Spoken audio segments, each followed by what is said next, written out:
In this episode, we are exploring trumping in a VUCA world. A disclaimer as we start. I bring you an analysis of Trump, not praise of him. And so therefore, whether you're a Trump hater or a Trump supporter, you have no reason to have angst with me, is my belief. Now, what are we talking about? We're talking about a journey through leadership in uncertain times, where boldness offered trumps balance and clarity is more comforting than correctness. What then is a VUCA world?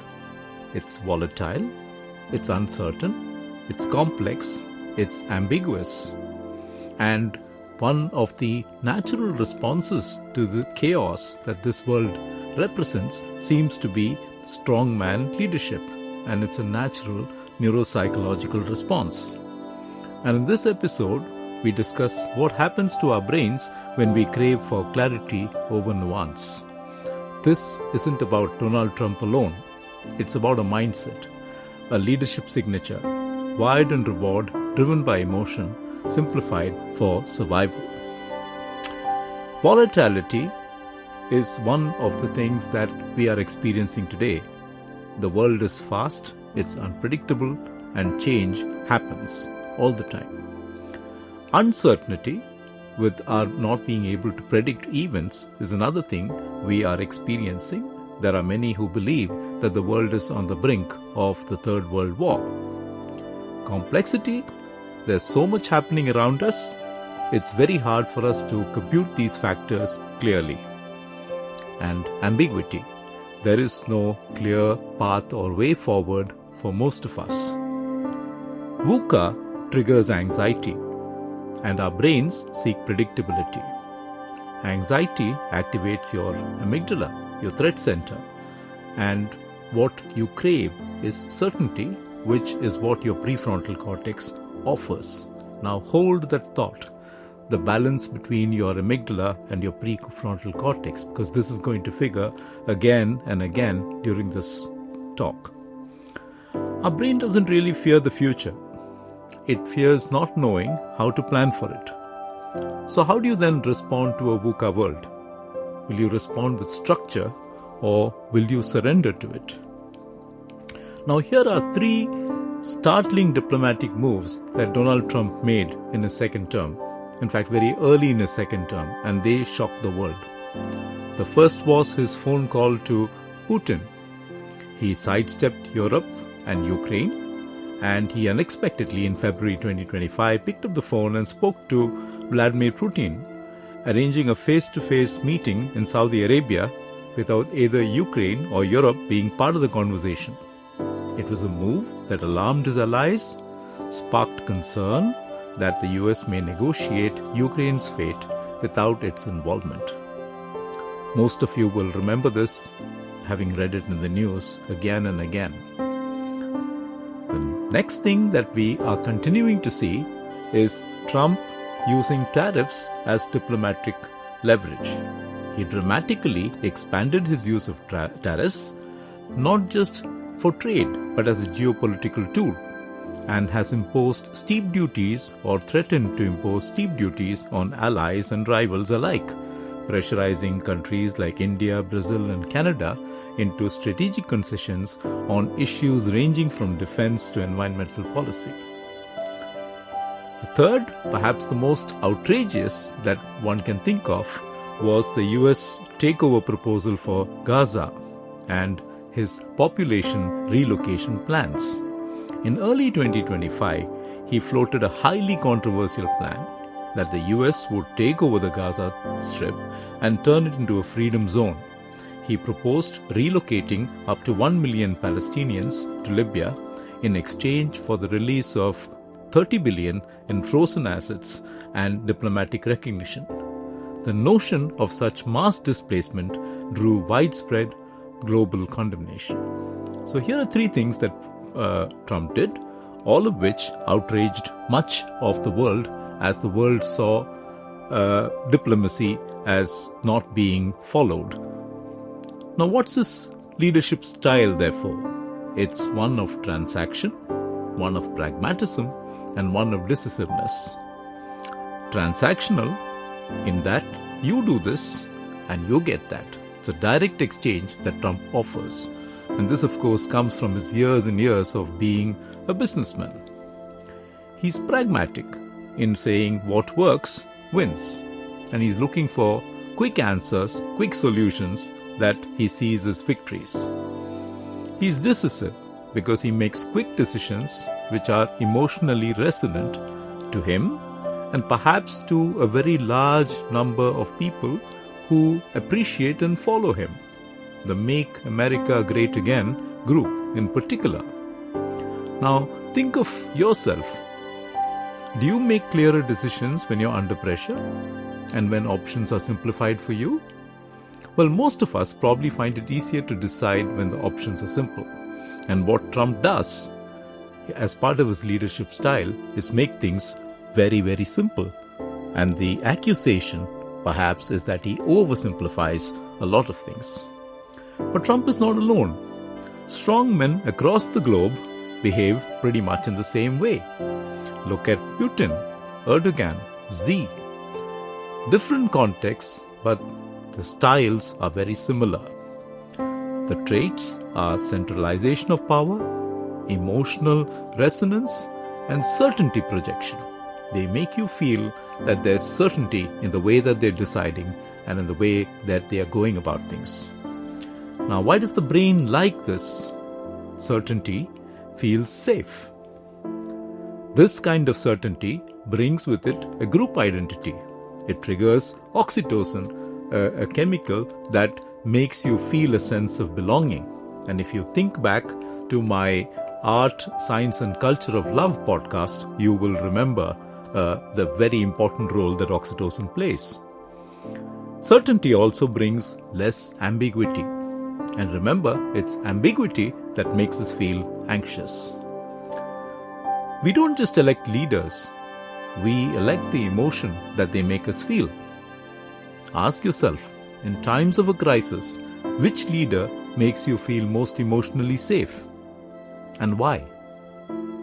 Ponder that. Now, what's the neuroscience of transactional leadership? Transactional leadership plays on something very important, dopaminergic reinforcement. It triggers your reward centers. Your orbitofrontal cortex, which is very much part of this dopamine pathway, values short-term gains over complex long-term vision. And when you hear the repetition of simple narratives, it strengthens your neural circuitry, gets embedded in your brain. Now think about yourself. Have you ever chosen clarity over complexity in life decisions, even if such clarity came with risks? This is perhaps what the transactional leader is leveraging upon. Now, Trump is the classic transactional leader in that his style reflects transactional simplicity. There are clear asks, there are quick rewards, and there's strong emotional delivery. From a neurological perspective, simplicity of this nature reduces the cognitive load. It bypasses your prefrontal cortex. Reward-driven language activates your dopaminergic circuits. Dopamine is your happy brain. You feel good. Emotional resonance recruits your limbic pathways over logic. Your limbic system exists if you draw a line between your ears, right in the middle there. It's the oldest part of your brain. You share it with the humble rat, and it's the seat of your emotion. And this kind of simplicity appeals to your emotional brain. From a psychological perspective, it brings together a number of cognitive biases and brings them all into play. There is a confirmation bias. It reinforces what the supporters already believe. If you take Trump's style, for example, of dealing with immigration, it receives a lot of applause and a lot of support from his MAGA group. There is an anchoring bias. First impressions become lasting judgments. And the availability heuristic of all this is that most emotionally vivid examples feels most true. Now, what you perhaps must do for yourself is create a bias checker in your mind. What part of your reaction to a leader is neurological and not rational? And I ask this because a number of people, when I talk about Trump in the way that I'm talking now, think that I'm actually supporting him and therefore get very hostile. That hostility is also an irrational response to a discussion about a leader. And it's very important to understand that it's possible to think rationally about someone, good or bad, whatever our opinion. There is therefore the neuroscience of a spectacle. Our brains are wired for drama. Heightened emotion creates memories. I'll give you an example. There was this wonderful study done in the US in which they asked many people in universities, what were you doing when you heard that John F. Kennedy had been shot? This, of course, was years and years ago. Most people could remember exactly what they were doing. And that's because emotion triggers memories. And your best memories are formed when your emotions are activated. Leaders, therefore, who create moments of theatre don't just get attention. They create neural imprints in our brain. Your amygdala gets activated. There's heightened emotion. Your amygdala is a neighbor to your hippocampus.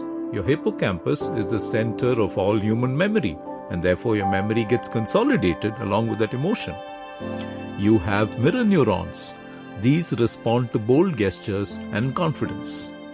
And the simplification and repetition of the narrative that they offer lowers your resistance and it embeds belief. Now, if you're watching my visual guide, you'll see this, what's now become an iconic photograph.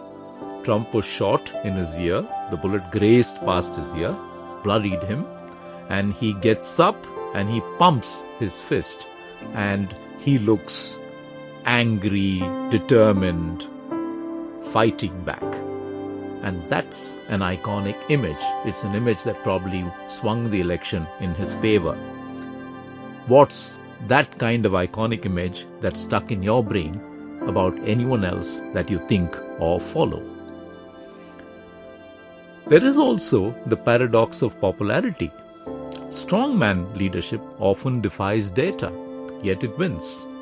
If you think about what the newspapers and the television studios said about the chances of Trump's victory, not just before this recent election, but before his 2016 election, and how they were proved wrong. It's because we take positions, and our brains crave simplicity even over truth. Perceived truth gives you cognitive ease. Repetition leads to familiarity and leads to trust. Identity-based logic triumphs over evidence-based logic. And all this leads to what we call an illusory truth effect. Repeated exposure to a false statement makes it feel true. Now, Trump keeps telling you there are millions of immigrants who are coming into America and they are responsible for a lot of crime. It's something that's repeated over and over again. Whether it's true or not, for a group of people, it starts to begin sounding true. And that is the illusory truth effect. Have you ever believed something simply because it was repeated often and confidently? Ask yourself that question. There is also a fine line between leadership and manipulation. While clarity and confidence are comforting, unchecked power, the echo chambers that follow, and the emotional manipulation that happens can all bypass your critical thinking. Fear causes you to have an amygdala hijack. And what happens? You become compliant. Groupthink that follows narrows perception. Dissent starts being labeled as disloyalty. And research does tell us that when there is a perceived crisis, support for authoritarian policies goes up by 30 to 40%. You probably have had your own moment perhaps not in the not too distant past, wanting simplicity over substance. Remember about that particular moment. Why did you choose simplicity over substance? What made you change your mind later? Worthwhile thinking about. We tend to blame Trump. We tend to think of Trump as a problem, as evil.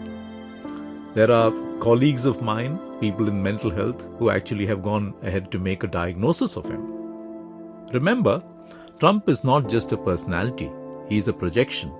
He is a symptom of what our collective brains signal they need during chaos. Insecurity makes us long for control. Ambiguity makes us crave for sharp edges. Disconnection pulls us towards group identity. If the world was peaceful, would you still choose the same kind of strongman leader? And when you're going through a period when you feel certain and you're not afraid of anything, what kind of leader would you gravitate towards? Ask yourself that question. So from a neuroscientific viewpoint, what does Trump's outrageousness do to us? Well, it captures our attention via the networks we call the salience networks in our brain. It elicits a strong emotion through amygdala arousal. It reinforces behavior through dopamine-driven reward loops. It locks in loyalty via cognitive dissonance and identity defense. It polarizes effectively by exploiting in-group versus out-of-group processing. It's not just rhetoric, it's brain-level manipulation of attention, emotion, and memory that turns shock into political capital. And if you're watching the visual guide, you will see the structures involved in the neuroscience behind Trump's outrageousness. The anterior cingulate cortex, which you see here in yellow, is responsible for salience and conflict monitoring.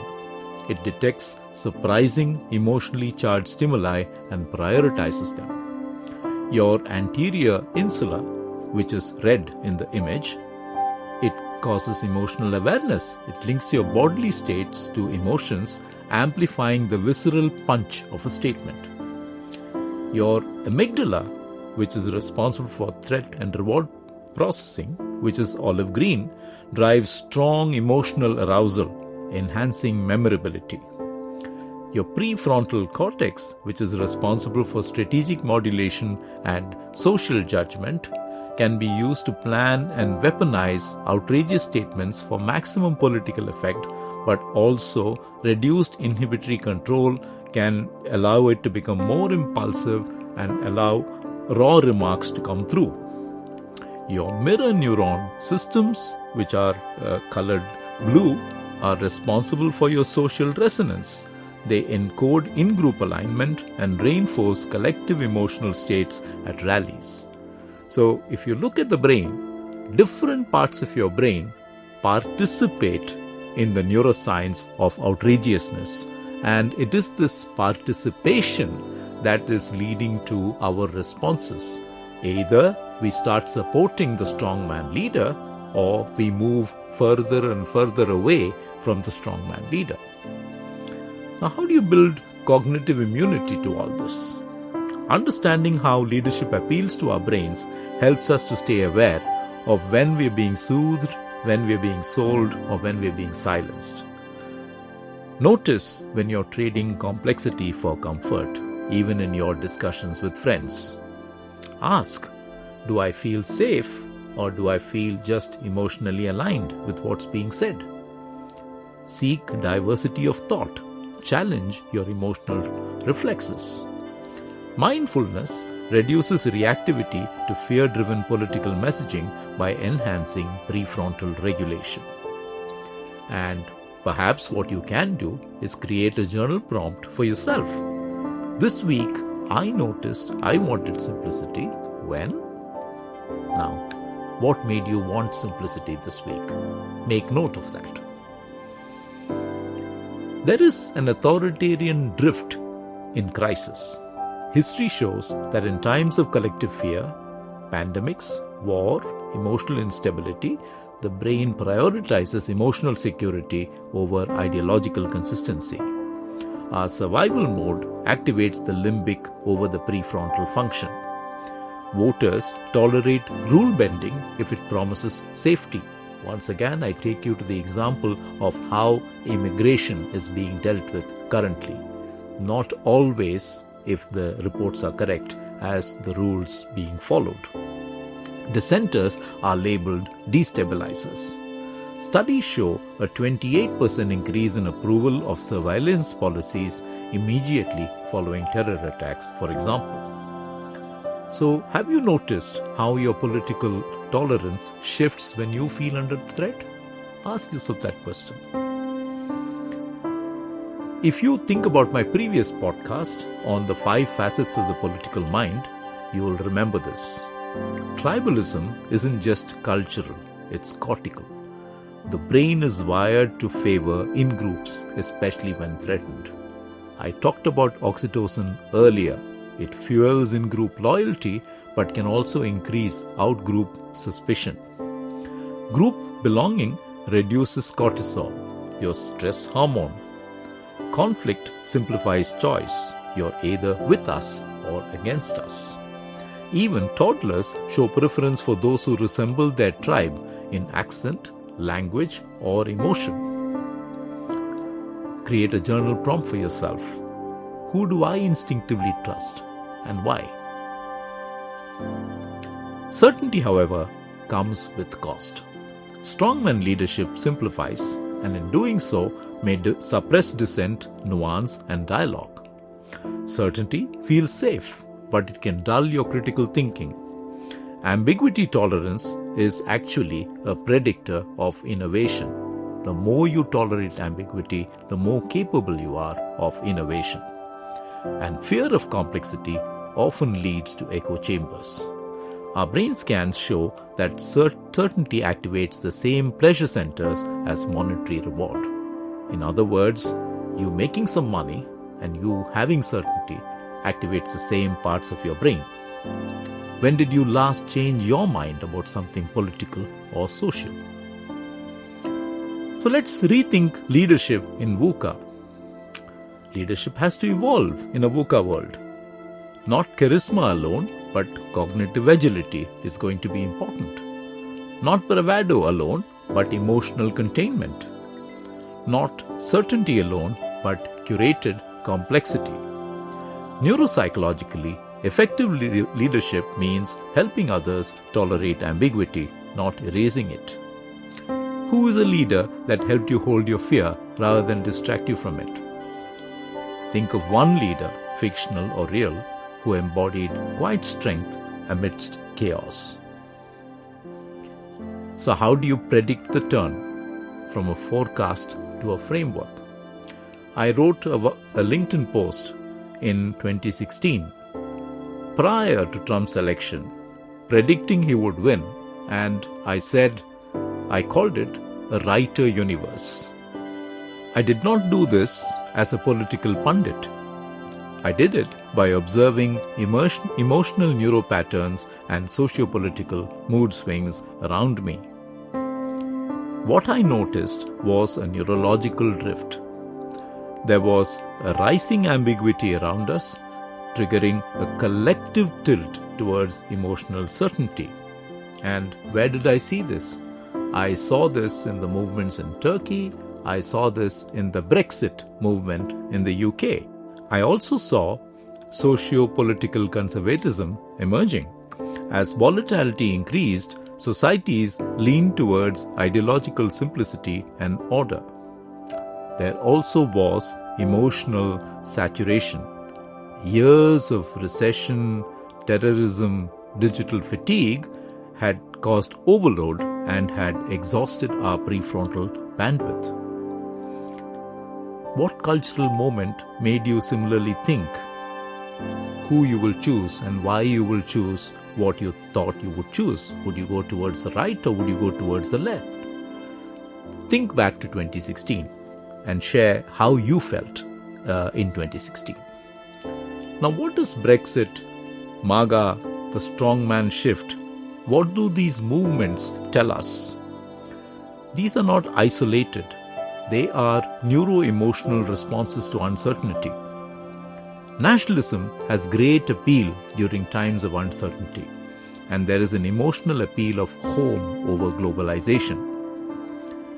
Populism also causes frustration with elite complexity and craves directness. Think about it. Think about the complex editorial you read in the broadsheet you favor. It often aims to be balanced, but in doing so, it offers you so many points and counterpoints that it can get very confusing on what side is the right or wrong. That kind of complexity is often rejected in favor of directness. And therefore, the strongman starts to appeal. Certainty, control, identity, clarity. The way Trump speaks, there is no doubt in your mind what exactly he is wanting, at least in that moment. We are all aware that he can change his mind in 24 hours.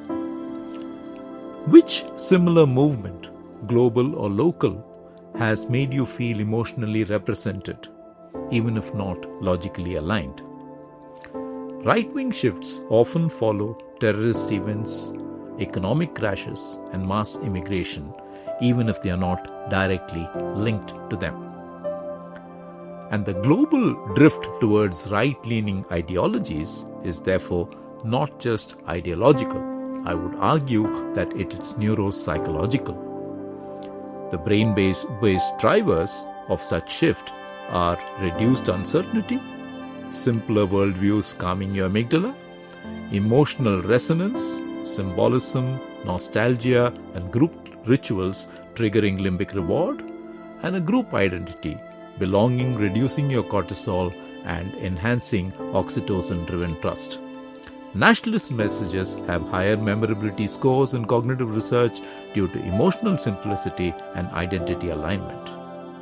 Beyond ideology, the decline of liberal democratic ideals signals a deeper neurological and cognitive fatigue in the modern voter, I would argue.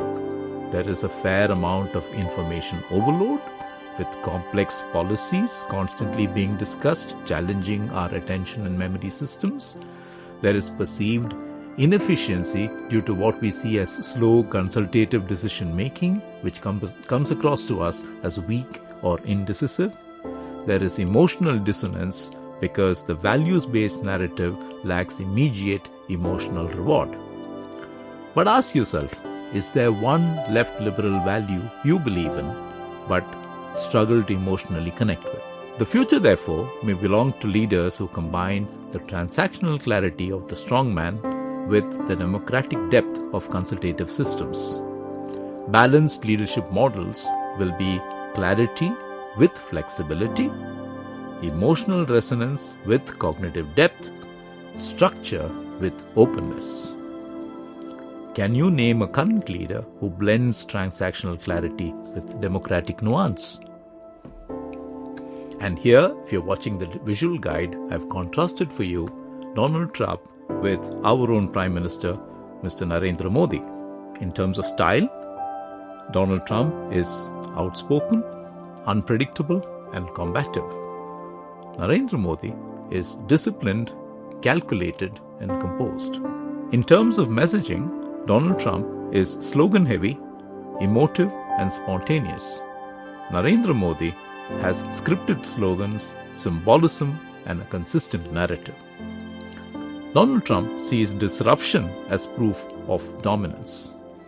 Narendra Modi sees stability and cultural pride as being values. The base connection Donald Trump offers is as an entertainer leader. The base connection that Narendra Modi offers is as a visionary, and it's planned and choreographed to come across in that way. And therefore, while we do live in a VUCA world that's tilting right, I would argue that India may have an advantage in the current circumstances. What I've tried to do in this podcast is to assess the neuroscience of trumping in a VUCA world.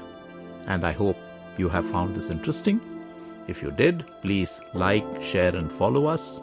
We are on Spotify, Apple, and YouTube. And if you want to watch the visual guide, it's on YouTube as well. Thank you for listening.